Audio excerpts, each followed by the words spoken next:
Welcome back to the quad method. Thanks for being patient. I know it's been a while since the last video, but today we're going to be talking about crossovers. It's actually more of an intro to crossovers, so hopefully this is something you guys can all find useful. I know a lot of times we have problems with crossovers and just being able to sound good and retain all our rhythms while doing crossovers. So hopefully this video helps a lot of you out there, so enjoy.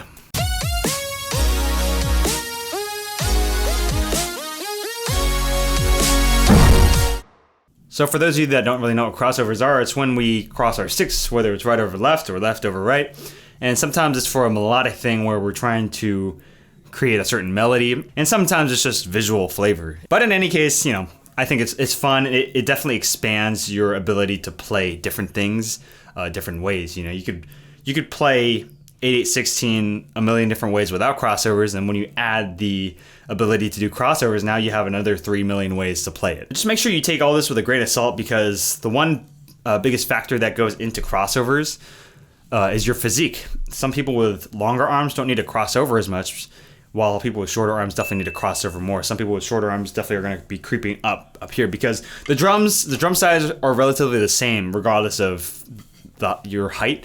So since this remains constant, you have to figure out what works for you in order to play on the same set of drums as a person that's a foot taller than you with a foot longer arms, you know?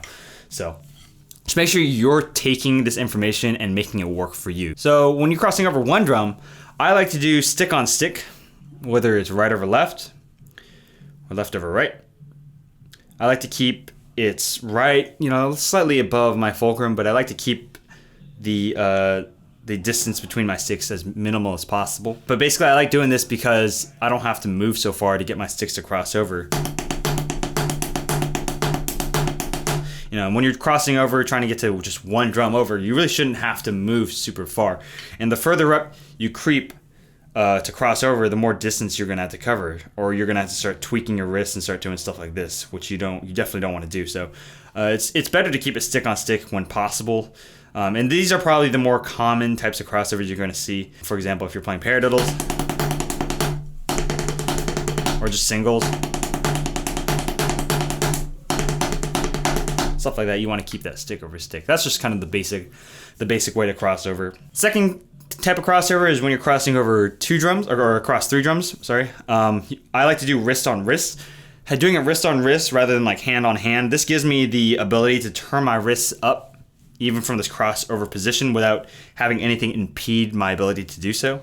And you definitely want to retain as much wrist rotation as possible when you're doing crossovers. This is going to allow you to continue producing the same or similar sound quality with the crossover as you do on one drum, which is ideal. Because this is such a large motion or large distance to cover, you're not really going to see this with like single drum stuff. Like unless you're playing something like, usually when you're crossing over across three drums, usually it's something where you're sustaining that crossover for a duration of time. You know, some stuff like this, stuff like that.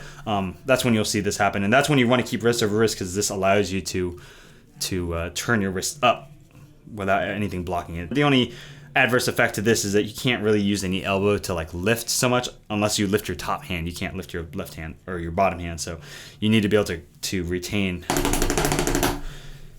wrist rotation. And the last one is across 4 drums when you're doing stuff like this.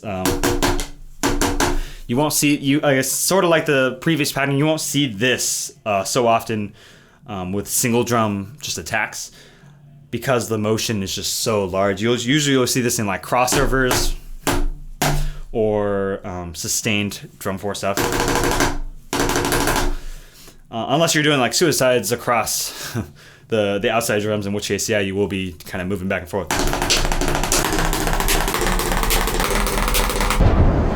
Any case, for that, I definitely do forearm on forearm. Once again, like the previous version, this allows me to turn my wrists up where need be. Making sure that it's in one position prevents me from undershooting or overshooting. So I definitely try to feel the crossover happening in one location. A couple things you want to look out for when you're doing crossovers is make sure you're retaining as much wrist rotation as possible. You're not dropping anything in. You're not doing any weird lifting. Just like everything else you play on one drum, everything should be initiated with the wrist, and your wrist is going to get you the most articulation regardless of what you're playing. So when you're doing crossovers, you definitely want to retain as much of that as possible. So whatever you're doing, I would suggest just playing sustained crossovers and learn how to turn your wrists. A lot of the times when you're doing crossover stuff, the bottom hand's usually playing like taps or something. Usually we kind of ignore what's going on here. So, and which leads me into my second thing is make sure you're not ignoring the hand that's on bottom. A lot of times when we're playing stuff, we're so focused on throwing the top hand in, we kind of ignore the bottom hand, and that destroys the structure of what we're playing, especially with stuff like paradiddles, where the taps are the beef of, or the body of the paradiddles.